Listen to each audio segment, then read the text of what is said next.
নবী আমার ডাক দিয়ে কয়, উম্মতের দল শুনো শুনো শুনো, যেই জায়গার ভিতরে কোরআনের কথা বলা হয় ওই জায়গার ভিতরে নিজে চেষ্টা করে যাওয়া যায় না। আল্লাহ তাআলা যাকে পছন্দ করে তাকেই শুধুমাত্র নেক আমল করার মতো সুযোগ আর তৌফিক দান করে। বলেন সুবহানাল্লাহ।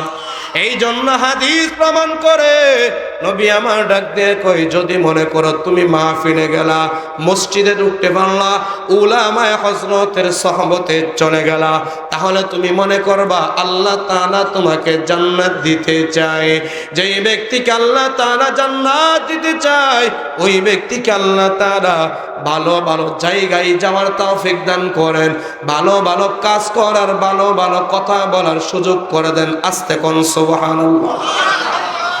এ মুসলমান ইমানদার, আজকে এই ওয়াজ মাহফিলের ভিতরে হযরত উলামায়ে কেরামদেরকে না নিয়া এখানে যদি ওই মমতাজ খালাকে হাজির করা হইতো, এই মাহফিলের ভিতরে যদি পরিমণি আফাকে যদি হাজির করা হইতো, এই মাহফিলের ভিতরে যদি মাহিয়া মাফিয়া আফাকে যদি হাজির করা হইতো, এই গ্যালারি এই জায়গার ভিতরে কাজ হইতো না। এরকম গ্যালারি 5টা বানাইলেও লোককে জায়গা দেওয়া যাইতো না। কথা কোন ঠিক ঠিক না? কিন্তু আজকে মানুষ নাই, মানুষ নাই, জায়গায় জায়গায় ফাঁকা, দরজহারা হয়ে যাইতেছেন, আসতে চাইতেছেন না। মানুষ জাহান্নামে টিকিট করে করে করে করে 1000 টাকা ব্যয় করে জান্নাতে যাইতে চায়, কিন্তু ওয়াজ মাহফিলের ভিতরে আসলে কোনো টিকিট লাগে না। একে বলেছে টিকিট লাগে না, এ তুমি দেখো বা না দেখো, তুমি টিকিট কাটো বা না কাটো, যারা ওয়াজ মাহফিলের গ্যালারির ভিতরে ঢুকে হযরত মুহাদ্দিসনে কেরাম মুফাসসিরনে কেরাম গন্ডাক দিয়ে কয়, ওয়াজ মাহফিলের ভিতরে যেই বান্দাগুলো ভালো নিয়তে সৎ নিয়তে মাহফিলের ভিতরে ঢুকে যায়, আল্লাহ তাআলার নূরের তৈরি ফেরেশতারা এই বান্দাদের হাতে হাতে হাতে হাতে একটা একটা করে জান্নাতের টিকিট ধরায়া দেয়। আস্তে কোন সুবহানাল্লাহ। এ মিয়া জোরে কোন সুবহানাল্লাহ। হযরতে মুহাদ্দিসনে কেরামগণ ডাক দিয়ে কই, শোনো, যারা খালিস নিয়তে আমলের নিয়তে মালিক আল্লাহকে পাওয়ার আশায় আর নেশায় যারা ওয়াজ মাহফিলের ভিতরে ঢুকে, নূরের তৈরি ফেরেশতারা এদেরকে শুধু টিকিটের বিষয়টা এমন না। হযরতে মুহাদ্দিসনে কেরামগণ ডাক দিয়ে কয়, এরকম বান্দাদের সাথে নূরের তৈরি ফেরেশতারা মুসাফা করে, শুধু মুসাফা করে ছেড়ে দেয়, বিষয়টা এমন না। নূরের তৈরি ফেরেশতারা এই বান্দাগুলোকে বুকের সাথে জড়ায়া মুআনাকা করিয়া ফেরেশতারা ডাক দিয়ে কই, যাও যাও যাও, গিয়ে জায়গা মোতাবেক বসে যাও, আল্লাহ তাআলা তোমাদের উপর সন্তুষ্ট হয়ে গেছে। বলেন সুবহানাল্লাহ। এ মুসলমান ইমানদার, তুমি আর আমি তো মালিক আল্লাহকে পাওয়ার জন্য পাগল না। এই জায়গার ভিতরে এমনও মানুষ আছে যারা আজকে ফজরের নামাজ পড়ে নাই, জোহরের নামাজ পড়ে নাই, আসর পড়ে নাই, মাগরিব পড়ে নাই, এমনকি একটু আগে একটা নামাজ চলে গেছে, নামাজটার নাম হইতেছে এশার নামাজ। কথা কোন ঠিক ঠিক না? এমন মানুষ এই জায়গার ভিতরে আমি যদি হাত উঠাইতে বলি তাহলে মানুষ লজ্জা পাবেন, আমি লজ্জা দিতে চাই না। এমনও মানুষ এই জায়গার ভিতরে আছে যারা আজকের এশার নামাজটুকু পড়ে নাই, কিন্তু আল্লাহর বান্দা এই ওয়াজ মাহফিলে চলে আসছে। কথা কোন ঠিক ঠিক না? এ বাবা, তুমি ওয়াজ মাহফিলে আসছো, নামাজ পড়ো নাই, এশা পড়ো নাই, মাগরিব পড়ো নাই, আসর পড়ো নাই, কোনো টেনশন নাই। এই ওয়াজ মাহফিলের ভিতরে বসিয়া খাঁটি নিয়তে খালেস নিয়তে আল্লাহ তাআলাকে পাওয়ার আশায় পাগল পারা হইয়া যদি 2 ফোঁটা চোখের পানি ছেড়ে দাও, নবী আমার ডাক দিয়ে কই, মান বাকা মিন খাশিয়াতিল্লাহ হারামাল্লাহু তিলকাল আইনা আলান নার। নবী আমার ডাক দিয়ে কই, চোখের পানি ছেড়ে দিতে দেরি করবি, আমার মালিক আল্লাহ তাআলা জিন্দেগির গুনাহ মাফ করিয়া তোর নামটা জান্নাতি খাতার ভিতরে লিখতে 1 সেকেন্ড তো দেরি করবে না। আস্তে করে বলেন আল্লাহু আকবার, আল্লাহু আকবার। এই মালিককে পাওয়া দরকার আছে না নাই? এ জোরে বলো, দরকার আছে না নাই? এ বাবা, তুমি তো মালিককে পাওয়ার জন্য মসজিদের দিকে দৌড়াও না, এই মালিককে পাওয়ার জন্য আজান শোনার পর মসজিদের দিকে দৌড়াও না, হযরতে উলামায়ে কেরামের কাছে আসো না, ওয়াজ মাহফিলের ভিতরে যাও না, ভালো কথা বলো না, ভালো কাজও করো না। অথচ সাহাবায়ে কেরামদেরকে দ্বীনের রাস্তা থেকে ফেরানোর জন্য কত নির্যাতন করা হয়, কত নির্যাতন করা হয় জানো জানো জানো। আসহাবে রাসূলের জিন্দেগি পড়ো, চোখের পানি ধরে রাখতে পারবা না। নির্যাতিত সাহাবায়ে কেরামের জীবনী পড়ো, চোখের পানি ধরে রাখতে পারবা না। নবীর সাহাবারা আল্লাহকে ডাকে, এ মসজিদের দিকে নবী নিজে হেঁটে হেঁটে হেঁটে হেঁটে চলে যায়। নবী যেন মসজিদে যাইতে না পারে, দ্বীনের কথা যেন না বলতে পারে। এই জন্য মক্কার কুরাইশ কাফেররা একজন বৃদ্ধা মহিলাকে বাড়া করছে। কথা কোন ঠিক কি ঠিক না? বৃদ্ধা মহিলাকে বাড়া করে দিছে, যাও যাও যাও, তুমি বৃদ্ধা মহিলা, তোমাকে ভাড়া করলাম, তোমাকে টাকা দেওয়া হবে। আব্দুল্লাহর পুত্র মুহাম্মদ যেই রাস্তা দিয়ে চলে চলে মসজিদের দিকে যায়, এই রাস্তার ভিতরে বিষধর বিষাক্ত কাঁটা তুমি ঘিরে রাখবা, মুহাম্মদ যেন ওই রাস্তা দিয়ে চলতে না পারে। ওই বৃদ্ধা মহিলা নবীকে কখনো দেখে নাই, নবীর দুশমন হইয়া বৃদ্ধা মহিলা নবী আমার যেই রাস্তা দিয়ে চলে, নওজোয়ান যুবক ভাই, ও বৃদ্ধ বাবা, ও পর্দানের মা বোনেরা, নবী আমার যেই রাস্তা দিয়ে হেঁটে হেঁটে হেঁটে হেঁটে আল্লাহর ঘরের দিকে রওনা হয়, বৃদ্ধা মহিলা ওই রাস্তার ভিতরে এক জায়গার ভিতরে শুধু কাটা ঘিরে রাখছে। বিষয়টা এমন না, লম্বা জায়গা সিরাতের কিতাবের ভিতরে উল্লেখ করা হয়, জায়গায় জায়গায় লম্বা একটা জায়গার ভিতরে নবী চলার রাস্তার ভিতরে কাটা ঘিরে রাখছে। মুহাম্মদ পা দিবে তো মুহাম্মদের পায়ের তলার ভিতরে কাটাগুলো ফুরে যাবে। আস্তে কোন নাউজুবিল্লাহ, আরো জোরে বলেন নাউজুবিল্লাহ। নবী আমার রাস্তা দিয়ে যেন চলতে না পারে, এই জন্য পা কাটাগুলো ঘিরে রাখা হয়। নবী অন্ধকারের ভিতরে দেখে না, নবী চলতেছে চলতেছে পায়ের ভিতরে কাটা ফুরে গেছে, নবী আমার বসে গেছে, চোখের পানি ছেড়ে দিছে, আল্লাহকে ডাক দিয়ে কইরে মানিক, আমি এমন কি অন্যায় করলাম, আমার চলার পথের ভিতরেও কাটা বের করে দিছে। ওরে আমার মালিক, আমার পায়ের ভিতরে কাটা পড়ে গেছে, এরপর আমি মুহাম্মদ রাগ করি নাই। বলেন সুবহানাল্লাহ। এ কারণ কি জানো জানো জানো? নবী আমার কেন রাগ করে না? কারণ আল্লাহ তাআলা ডাক দিয়ে বলছে, মা আরসালনাকা ইল্লা রাহমাতাল লিল আলামিন। আল্লাহ তাআলা ডাক দিয়ে কই, নবী আমার, আমি আল্লাহ তাআলা আপনাকে বিশ্ববাসীর জন্য রহমাতাল লিল আলামিন করে পাঠায়া দিছি। এই জন্য নবীও ডাক দিয়ে কয়, ওরে আমার মালিক, তুমি আমাকে রহমাতাল লিল আলামিন করে পাঠাইছো, আমাকে গজব করে পাঠাও নাই।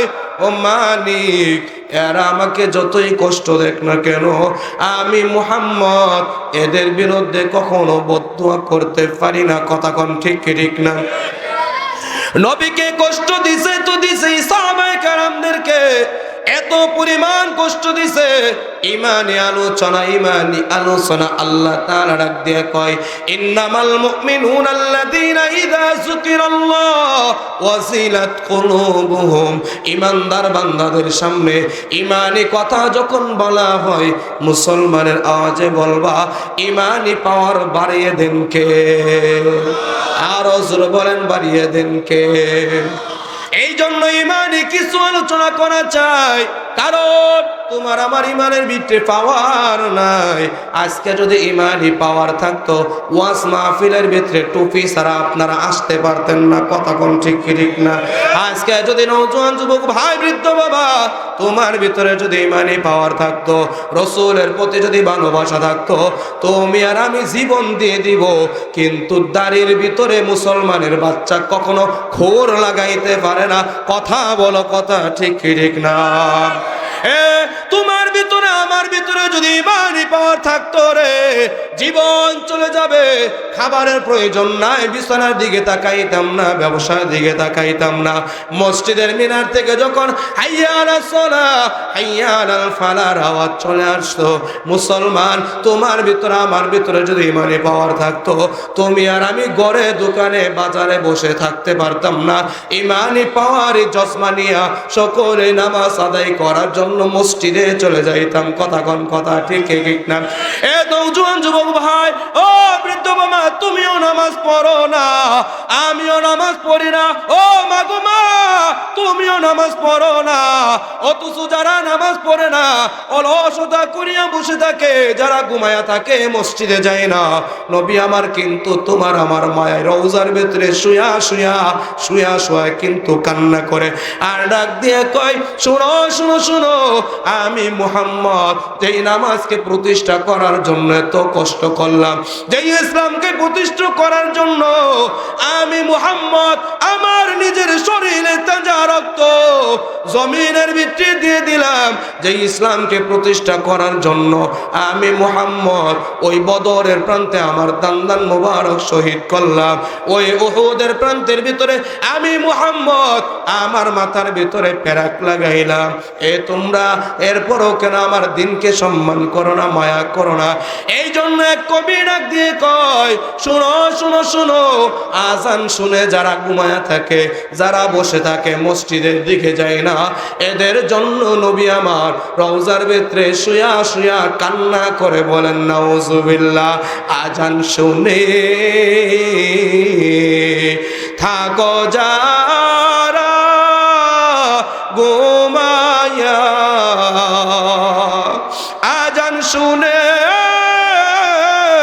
থাকো যারা বসিয়া, তাদের জন্যে কান্দেন নবী মদিনায়, কন্যা তাদের জন্যে কান্দেন নবী মদিনায়।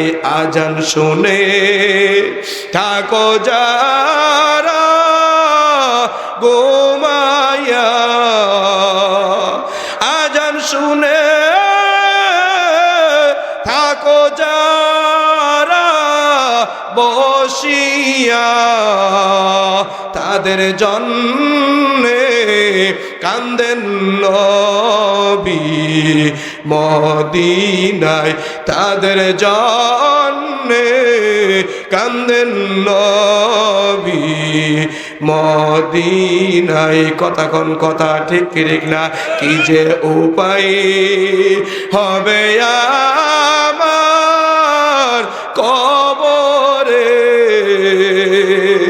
কি যে উপায় হবে আমার কবরে, মৌলাই যদি মাফ না করেন মোদের কন্যা, মৌলাই যদি মাফ না করেন মোদের, কবর হলো ছোট একটি মাটির ঘর রে, কবর হলো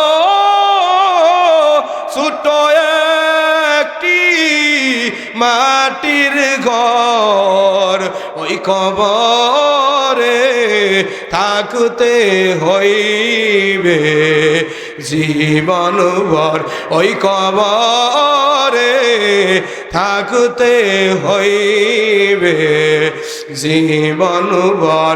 এই জন্য মুসলমান ইমানদার আল্লাহর গোলাম, ওরে আমার নওজোয়ান যুবক ভাই, বৃদ্ধ বাবা, তোমাদের হাতে পায়ে ধরে বলে যাই, জানি না আর জীবনে আসতে পারবো কি পারবো না। এ বাবা, এখানে আলোচনা করে নিজের বাড়ি পর্যন্ত যাইতে পারবো এর কোনো গ্যারান্টি নাই। আপনারা যারা আলোচনা শুনতেছেন, এখান থেকে বাড়িতে যাইতে পারবেন এর কোনো গ্যারান্টি আসেনি? জোরে বলেন আসেনি? কার মরণ কখন হবে, কোন জায়গার ভিতরে হবে, তোমারও জানা নাই, আমারও জানা নাই। কয়েকদিন আগের ঘটনা সোশ্যাল মিডিয়ার ভিতরে দেখেছো, এক 186 জন যাত্রী নইয়া বিমান আকাশের দিকে রওনা হয়। জায়গার ভিতরে একটা পাখির সাথে ধাক্কা লাগিয়া বিমানটা জায়গায় ভ্রষ্ট হয়ে যায়। এই বাবা, 2 জন মানুষ ছাড়া আর একটা মানুষ বেঁচে নাই। আজকে যদি ওরা জানতো এই বিমানে ওঠা তাই তাদের জীবনের কাল হয়ে যাবে, এরা ঘরের ভিতরে বসে থাকতো, ভিক্ষা করে খাইতো, কামলা দিয়ে খাইতো, মৃত্যু হবে এটা যদি জানা থাকতো, কোন একটা নৌজওয়ান যুবক জোয়ান বুড়া একটা মানুষ ওই বিমানে উঠতো না। কথা ঠিক ঠিক না? এ কেন উঠছে জানো? জানো জানো তারা জানে না মৃত্যু এখন চলে আসবে।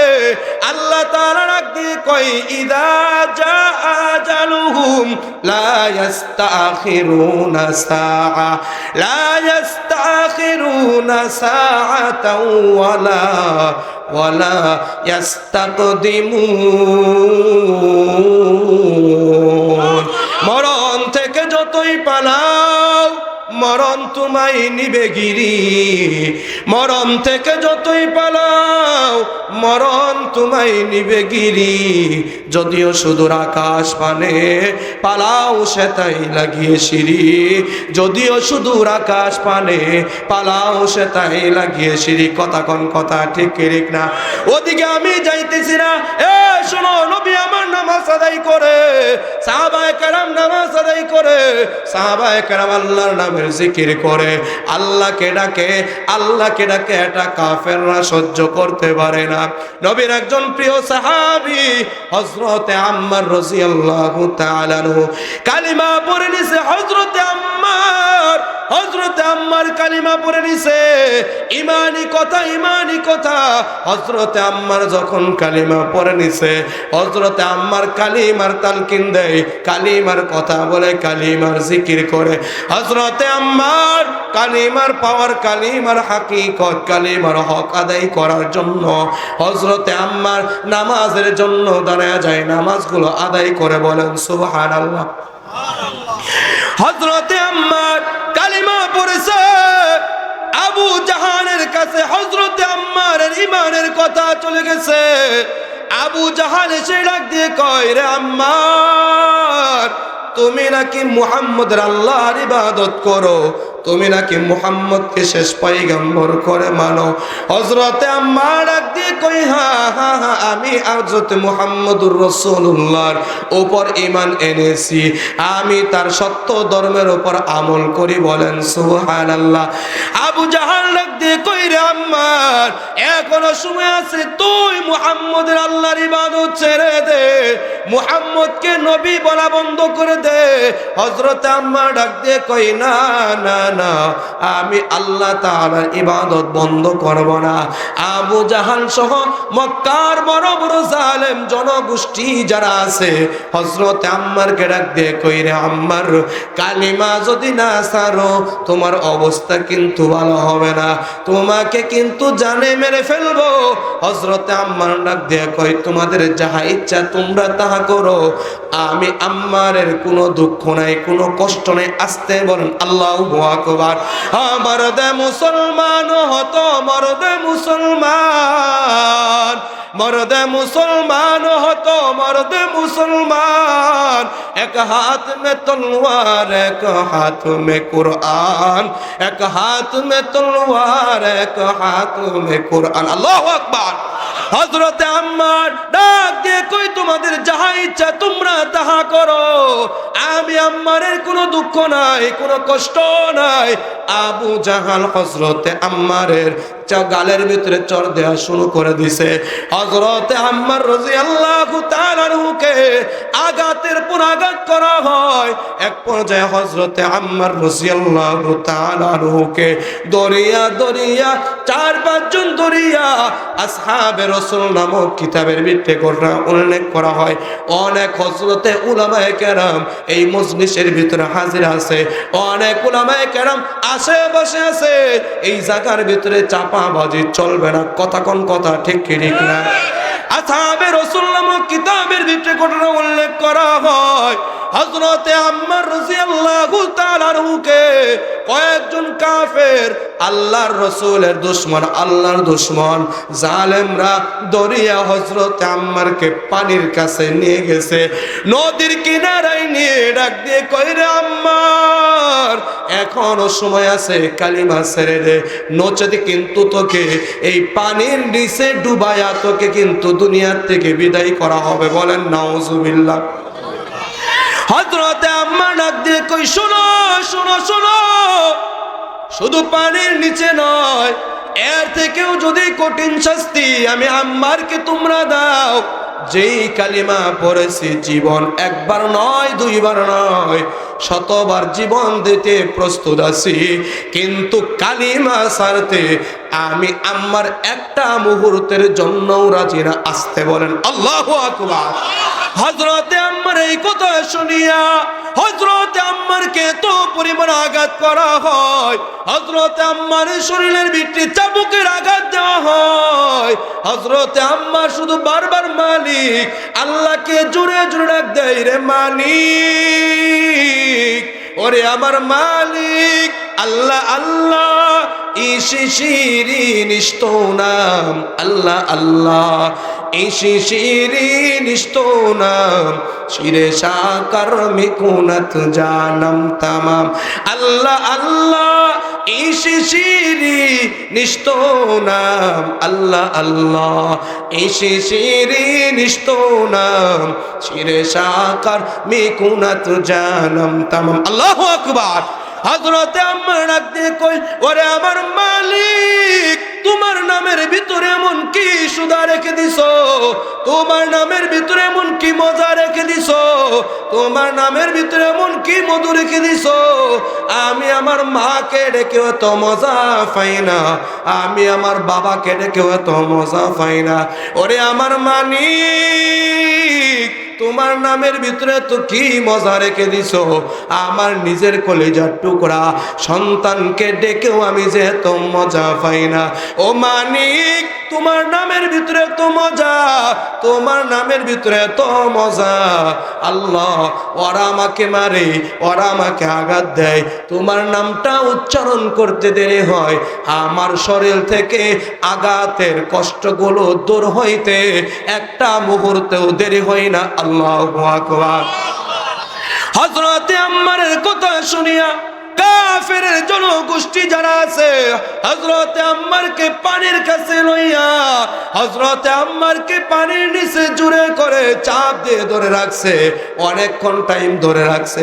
হযরতে আম্মারের নাক দিয়ে পানি পেটের ভিতরে চলে যায়, হযরতে আম্মারের নিঃশ্বাস শেষ হয়ে গেছে। এরা মনে করছে হযরতে আম্মার মরে গেছে।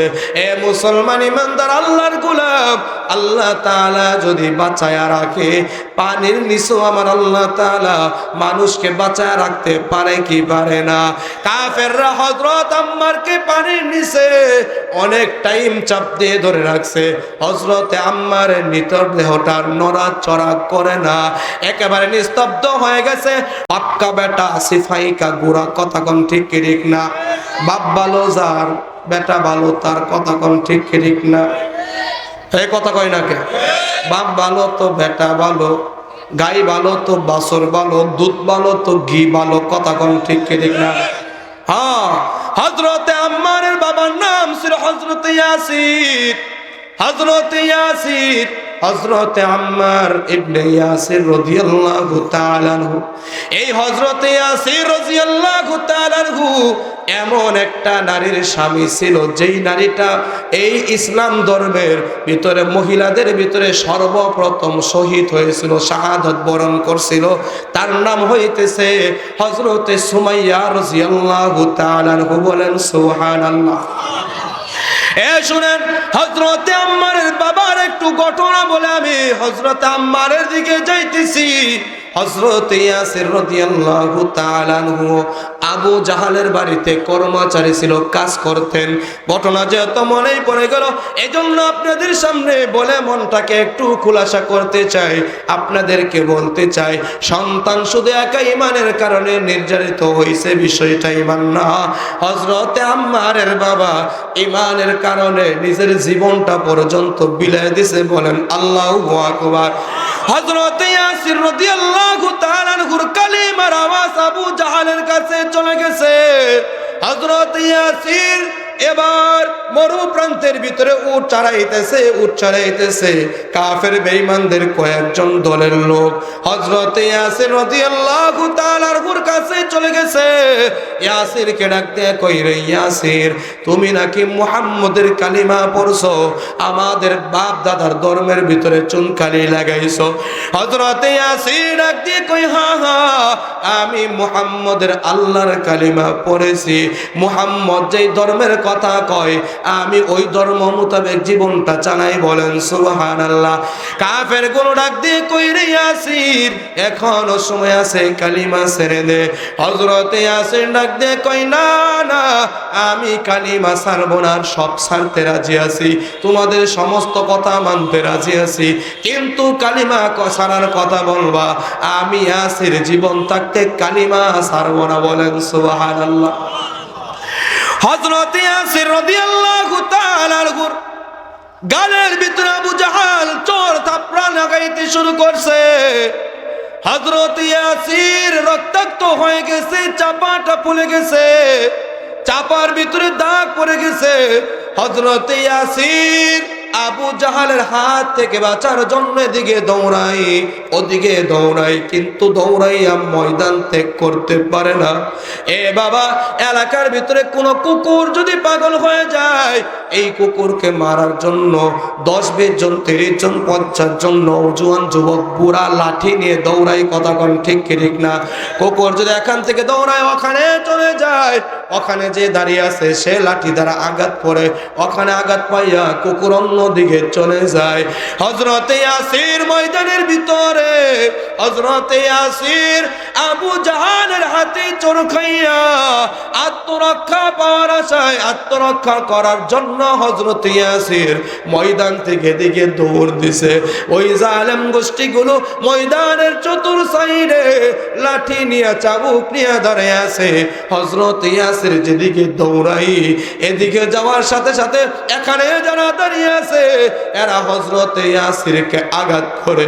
হযরতে ইয়াসির ওখান থেকে দৌড়াইয়া সাইডে চলে আসে, এখান থেকে আঘাত করে। এক পর্যায়ে হযরতে ইয়াসির রাদিয়াল্লাহু তাআলা আনহু আঘাত প্রাপ্ত হওয়ার পর হযরতে ইয়াসির আর দৌড়াইতে পারে না, ক্লান্ত হইয়া জমিনের উপর পড়ে গেছে। শরীর থেকে রক্তগুলো জুপ জুপ জুপ জুপ করে রক্তগুলো জমিনের ভিতরে পড়ে যায়। হযরতে ইয়াসির কাফের দিকে ডাক দিয়ে কয়, ওরে আমার ভাই, আমি এমন কি অন্যায় করলাম, আমি এমন কি অপরাধ করলাম? আমি তো তোমাদের ভাই, তোমাদের সাথেই তো চলি, তোমাদের কাজ করে দেই। ওরে আমার ভাই, তোমাদের সাথে তো আমি বাজারে যাই, আমার কি অন্যায়, আমার কি অপরাধ? তোমরা কেন আমাকে মারো? তোমরা আর আমাকে মারবা না, আমি যার সইতে পারি না। কাফের গুলো ডাক দিয়ে কই, রে ইয়াসির, তোমাকে আর একটা ফুলের টুকাও দেওয়া হইবে না, তুমি যদি আমাদের একটা শর্ত মেনে নাও। হযরতে ইয়াসির অশ্রুসিক্ত নয়নে কান্না বিজড়িত কণ্ঠে ডাক দিয়ে কয়, বলো বলো বলো, তোমাদের কি শর্ত? তোমরা আমাকে কি বলতে চাও? কাফের গুলো ডাক দিয়ে কয়, একটা শর্ত, তোমার খাবারের ব্যবস্থা করা হবে, তোমাকে ট্রিটমেন্টের ব্যবস্থা করা হইবে, তোমার আরাম আয়েশের কোনো কমতি থাকবে না, তোমাকে লক্ষ টাকার মালিক বানায় দেওয়া হবে, তোমার আর এই রাখালগিরি করতে হবে না, মানুষের বাড়িতে কাজ করতে হবে না, একটা শর্ত। হযরতে ইয়াসির ডাক দিয়ে কই, একটা শর্ত কি? জানাও জানাও। এবার ডাক দিয়ে কই, শর্ত হইতেছে মুহাম্মদের কথা বলবা না, মুহাম্মদের আল্লাহর ইবাদত করবা না, মুহাম্মদের যেই কালিমা পড়েছো এই কালিমা জবান থেকে বের করে দিবা। হযরতে ইয়াসির দাঁত ভাঙ্গা জবাব দিয়ে দিছে, ওরে জালেম, আমি ইয়াসির যতক্ষণ পর্যন্ত বেঁচে আছি, আমি ইয়াসির যতক্ষণ পর্যন্ত আমার নাক মুখ দ্বারা বাতাস ভিতরে ঢুকাবো, যতক্ষণ পর্যন্ত বাতাস বের করব, ততক্ষণ পর্যন্ত তোমরা যত কিছু করো না কেন, আমি ইয়াসিরের জবান থেকে কালিমার আওয়াজটা চিরদিনের জন্য বের করতে পারবে না। আল্লাহু আকবার। হযরত ইয়াসির যখন এমন আওয়াজ দিয়ে দিছে, আবু জাহাল ডাক দিয়ে কই, যাও যাও যাও, দুইটা উট ময়দানের ভিতরে হাজির করিয়া দাও। এ বাবা, কিতাবের ভিতরে ঘটনা উল্লেখ করা হয়, আসহাবে রাসূল সহ নির্যাতিত হযরতে সাহাবায়ে কেরামের জীবনীটা খুঁজে দেখেন, তালাশ করে দেখেন, কিতাবটা একটাবার উল্টাইয়া দেখেন। হযরতে ইয়াসিরকে দুনিয়া থেকে বিদায় করার জন্য আয়োজন করা হয়। হযরতে ইয়াসির রাদিয়াল্লাহু তাআলা আনহুকে নির্যাতন করতেছে। আবু জাহাল ডাক দিয়ে কই, যাও দুইটা উট এই ময়দানের ভিতরে হাজির করো। ময়দানের ভিতরে দুইটা উট হাজির করা হয়। দুইটা উট যখন হাজির করা হয়েছে, এই পাশের রোডের পায়ের ভিতরে একটা রশি লাগায় দিছে, এই পাশের রোডের পায়ের ভিতরে একটা রশি লাগায় দিছে। এই দুইটা রশি টেনে টেনে হযরত ইয়াসিরের ডান পায়ের ভিতরে একটা রশি লাগাইছে। হযরত ইয়াসির রাদিয়াল্লাহু তাআলা আনহুর বাম পায়ের ভিতরে একটা রশি লাগাইছে। রশিটা লাগায় কিন্তু হয় নাই। হযরত ইয়াসিরের দুইটা হাত পিছন দিকে লইয়া, দুইটা হাতের ভিতরে শক্ত মজবুতের রশি লাগাইয়া একটা খুঁটা গেড়ে দিছে। হযরত ইয়াসির চিত হইয়া শুয়ে আছে, আর দুইটা পা দুইটা উটের রশির ভিতরে লাগানো। আবু জাহাল ডাক দিয়ে কই, রে ইয়াসির, এখনো সময় আছে, কালিমাটা ছেড়ে দে। হযরত ইয়াসির কালিমা ছাড়ে না। জানো কারণ কি? কারণ কি? তুমি আর আমি তো ঈমানটা পাইছি, আর ওরা ঈমান পাই নাই। এরা ঈমানটাকে বড় কষ্ট করে এনেছে। কথা কোন কথা ঠিক ঠিক না? পাওয়া জিনিসের কদর থাকে না। যেটা করছো কষ্ট করে, মুজাহাদা করে যেই জিনিস অর্জন করা হয়, এই জিনিসের প্রতি মায়া মমতা অনেক বেশি। কথা কোন ঠিক ঠিক না? তোমার বাবা মুসলমান, এজন্য তুমি মুসলমান। তোমার দাদা মুসলমান, এজন্য তুমি মুসলমান। সাহাবায়ে কেরামের বাবা মুসলমান ছিল না, দাদা মুসলমান ছিল না, পূর্বপুরুষ যারা চলে গেছে এরা কেউ মুসলমান ছিল না। হিন্দু বাবার ঘর থেকে, হিন্দু বাবার অরস থেকে দুনিয়াতে এসে তারা কালিমা গ্রহণ করেছে, ঈমান এনেছে। তোমার মতো আমার মতো বাবা মারা যাওয়ার পর যেরকম ভাবে তেজ্য সম্পদের মালিক হই, তুমি আর আমি তো ওরকম তেজ্য সম্পদের মতো ঈমানের মালিক হইছি। কথা কোন কথা ঠিক ঠিক না? তোমার কাছে আমার কাছে ঈমানের কোনো মূল্য নাই, যেই কারণে একটা গরু পাইয়া ঈমানটা দিয়ে দাও, একটা ঘর পাইয়া ঈমান দিয়ে দাও, একটা চা খাইয়া ঈমান দিয়ে দাও, একটা বাথরুম পাইয়া ঈমান দিয়ে দাও। সাহাবায়ে কেরাম সব দিয়ে দেয়, জীবন দিয়ে দেয়, তবু ঈমান দেয় না। কথা কও, কথা ঠিক ঠিক না? হযরত ইয়াসির ডাক দিয়ে কয়, যাও যাও যাও, তোমাদের যাহা ইচ্ছা তোমরা তাহা করতে শুরু করে দাও। আমি ইয়াসিরের কোনো কষ্ট নাই, কোনো দুঃখ নাই। আবু জাহাল ডাক দে কই, রে ইয়াসির, কঠিন কিন্তু শাস্তি হবে, বুঝে নেস, বুঝে নেস। হযরত ইয়াসির ডাক দে কই, কি শাস্তি তোমরা দিবা আমি ভালো করেই জানি। আমি যদি কালিমা ছেড়ে দেই তবুও কিন্তু কিয়ামত পর্যন্ত বাঁচব না। আর কালিমার ওপর মুসলমান তুমি আর আমি যদি অটল অবিচল থাকি, তবুও কিন্তু তুমি আর আমি সারা জীবন বাঁচব না। কথা কোন ঠিক ঠিক না? নাকি কেউ বাঁচবেন? যারা নামাজ পড়ে এরাও সারা জীবন বাঁচবে না, যারা নামাজ পড়ে না এরাও কিন্তু সারা জীবন বাঁচবে না। কথা কোন কথা ঠিক ঠিক না? কিন্তু তোমার ভিতরে আমার ভিতরে, নওজোয়ান যুবক বৃদ্ধ বাবা, তোমার ভিতরে আমার ভিতরে রাসূলের মায়া নাই, মুহাব্বত নাই, ভালোবাসা নাই। এই কথা বলেন, কথা ঠিক ঠিক না? নাই। হযরত ইয়াসিরের কাছে নিজের জীবনের কোনো মূল্য নাই, নিজের শরীরের মূল্য নাই, নিজের সন্তানের মূল্য নাই। হযরত ইয়াসিরের কাছে নিজের সম্পদের মূল্য নাই, ভালো খাবারের মূল্য নাই। হযরতে ইয়াসিরের কাছে ঈমানের বড় মূল্য। বলেন আল্লাহু আকবার। আবু জাহাল ডাক দিয়ে কয়, ও দুইজন উটের উপর উটের রাখাল উঠে যাও। দুইজন রাখাল উটের উপর উঠে গেছে, দুইজন চালক উটের উপর উঠে গেছে। আবার ডাক দিয়ে কয়, এ তুমি উটটা ডান দিকে চালাও, তোমার উটটা বাম দিকে চালাইতে শুরু করো। হযরতে ইয়াসিরের পা দুইটা এরকম ছিল, এই পায়ে রশি লাগানো, এই পায়ে রশি লাগানো। এই উটটা যখন এদিকে যায়, হযরতে ইয়াসিরের পাটা এদিকে ফাঁক হয়ে যাইতেছে। এই উটটা যখন এদিকে যায়, হযরতে ইয়াসিরের দুইটা পা দুদিকে আস্তে আস্তে ফাঁক হয়ে যাইতেছে। এ নওজোয়ান যুবক ভাই, বৃদ্ধ বাবা, পর্দার মা বোনেরা, একটাবার নিজের দিকে একটাবার ফিল করো। তোমার সাথে আমার সাথে যদি এই হালত হইতো, বিষয়টা কত মারাত্মক কঠিন হইতো। কথা বলো, কথা ঠিক কি ঠিক না? হযরতে ইয়াসিরের দুইটা পা দুই দিকে চলে গেছে, টান টান হয়ে গেছে। দুইটা পা টান টান হয়ে গেছে, চিরচির হয়ে গেছে। হযরতে ইয়াসিরের পা দুইটা দুই দিকে ফাঁক হয়ে গেছে, কারণ দুইটা ওর দুই দিকে চলতেছে। একবার যে হযরতে ইয়াসির রাদিয়াল্লাহু তাআলা আনহু দুই পায়ের মাঝখান থেকে একটু চিড়ে গেছে, একটু চামড়া চিড়ে গেছে। তোমার আমার শরীরের ভিতরে একটা মশা কামড় দিলে কত কষ্ট হয়। রাস্তা দিয়ে চলতে গেলে পায়ের ভিতরে একটা কাঁটা ফুরে গেলে কত কষ্ট হয়। হযরতে ইয়াসিরের দুইটা পা দুদিকে যাইতেছে, মাঝখানে ফিরে গেছে, ফিঙ্কি দিয়া রক্ত পড়তে শুরু করছে। হযরতে ইয়াসিরের কলিজাটা ফেটে যাবে হালত হয়ে গেছে। হযরতে ইয়াসির চোখের পানি ছেড়ে দিছে, আর ডাক দিয়ে কই, রে মালিক, আমি ইয়াসির যা সইতে পারি না। ওরে মালিক, এরকম নির্যাতন দেখে তুমি কেমন করে সইতে পারো? ওরে আমার মালিক, আমার জন্য যেই জান্নাতটা তুমি বানাইছো, ওই জান্নাতটা আমাকে না দেখাইয়া আমাকে তুমি দুনিয়া থেকে বিদায় করবা না। জোরে বলেন আল্লাহু আকবার।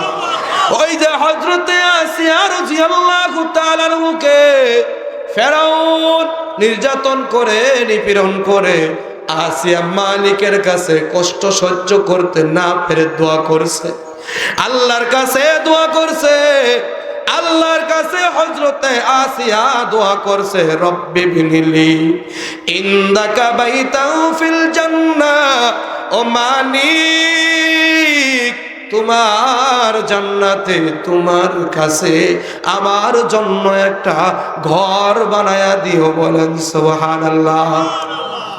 হযরতে আসিয়া নির্যাতিত হওয়ার পর আল্লাহর কাছে দোয়া করছে, তো আর আল্লাহ তাআলা হযরতে আসিয়ার দোয়াটাও কবুল করছিলেন। আমি ওদিকেও যাইতেছি না, মূল একটা টপিকের ভিতরে যাইতেছি। হযরতে ইয়াসির আল্লাহর কাছে দোয়া করছে, রে মালিক, এই কাফেররা, জালেমরা আমাকে তো কষ্ট দেয়। ওরে আমার মালিক, আমার জন্য তুমি জান্নাতে যেই ঘর বানাইছো, ওই ঘর না দেখায়া আমি ইয়াসিরকে তুমি দুনিয়া থেকে নিবানা। আস্তে করে বলেন আল্লাহু আকবার। ওগো নবীর উম্মতেরা হয়ে আজি দিশাহারা, কুরআন হাদিসের চলো যখন যাহা চাই মনে, নবী বিনে কে তারাবে ফুল সিরাতার মিজানে, নবী বিনে কে তারাবে ফুল সিরাতার মিজানে। চলো চলো চলো মুমিন চলো নবীর সন্ধানে, নবী বিনে কে তারাবে ফুল সিরাতার মিজানে। এত এতিম নবী আমার পিতা মাতা নাই যে তাহার, তারপরেও কত মারা মারল তারে দুশ্মনে। নবী বিনে কে তারাবে ফুলসিরাতার মিজানে, নবী বিনে কে তারাবে ফুলসিরাতার মিজানে।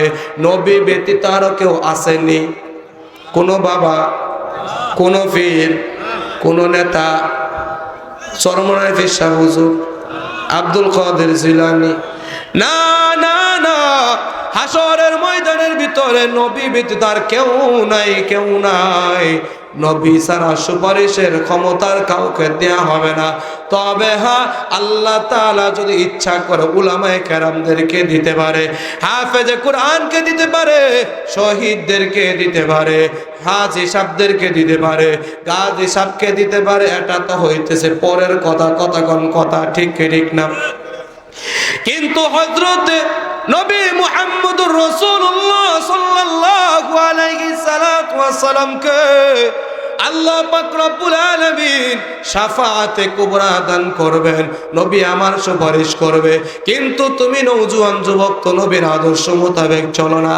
ও আমার বাবা, আপনিও তো নবীর আদর্শ মোতাবেক চলেন না।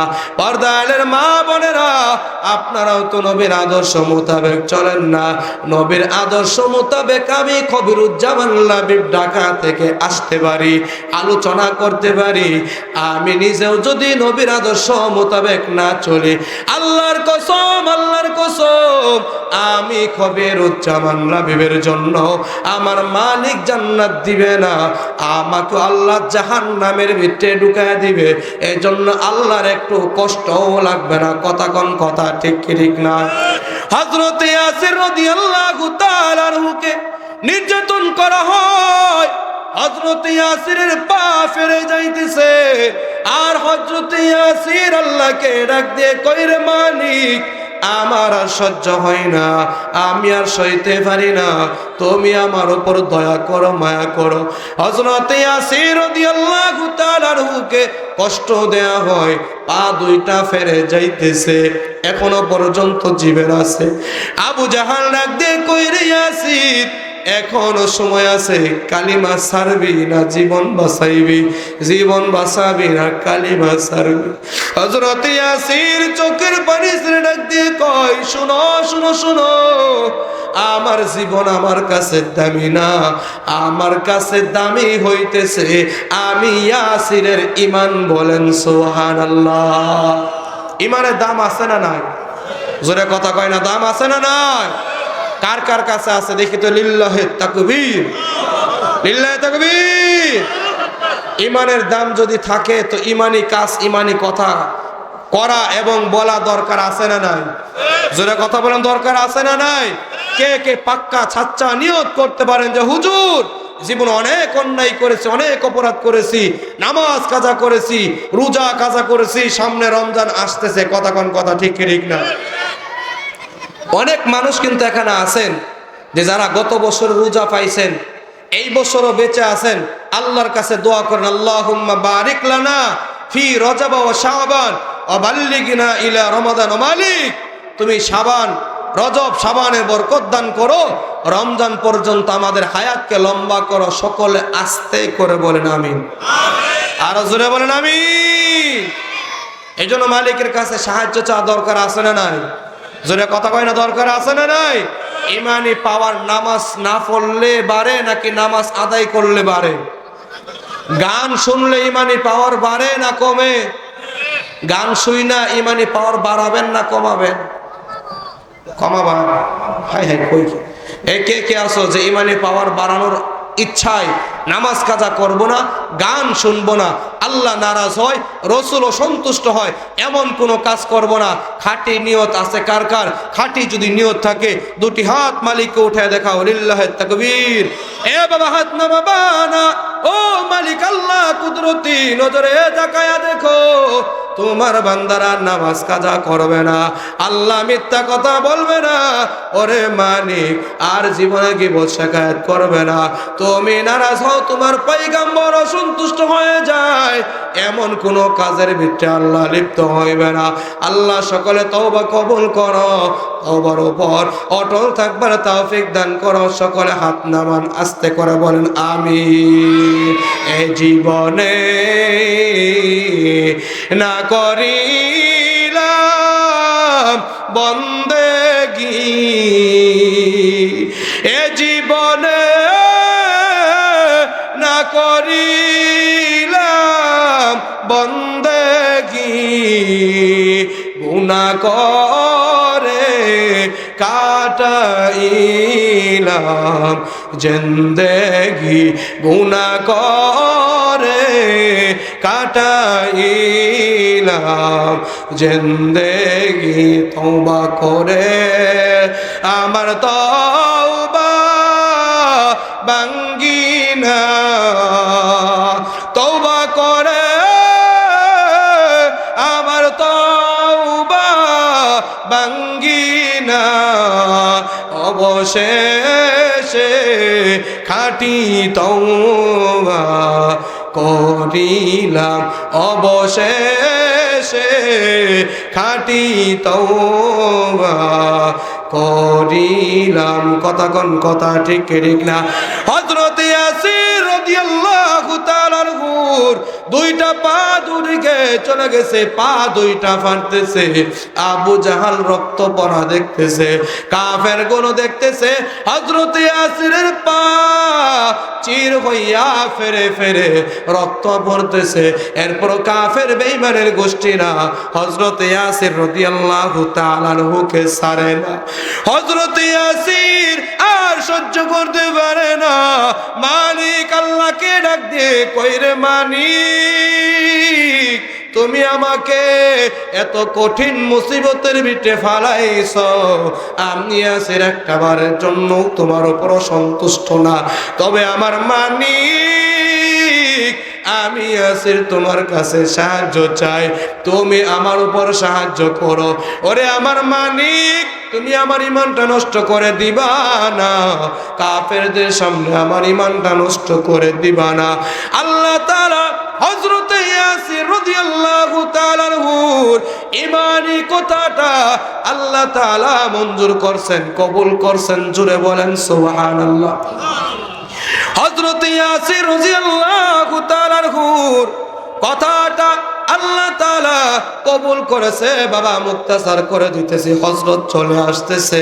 এর আগে আপনাদের সাথে আমি কিছু বোঝাপড়া করব ইনশাআল্লাহ। ততক্ষণ পর্যন্ত আপনারা আমার সাথে আছেন না চলে যাবেন? কারা কারা আছেন দুইটা হাত উঠান, লিল্লাহি তাকবীর। আখেরে মুনাজাত পর্যন্ত আছেন তো? শয়তান থাকবার দিব না, আপনি যতই থাকবার চান। প্রধান বক্তা জর্গেশ্বর পর্যন্ত চলে আসছে, অল্প সময়ের ভিতরে চলে আসবে ইনশাআল্লাহ। সকলে দোয়া করতে থাকেন, হযরত যেন টাইম মোতাবেক চলে আসে। আল্লাহর কাছে সকলে দোয়া করেন, সাহায্য চান, সকলে বলেন আমিন।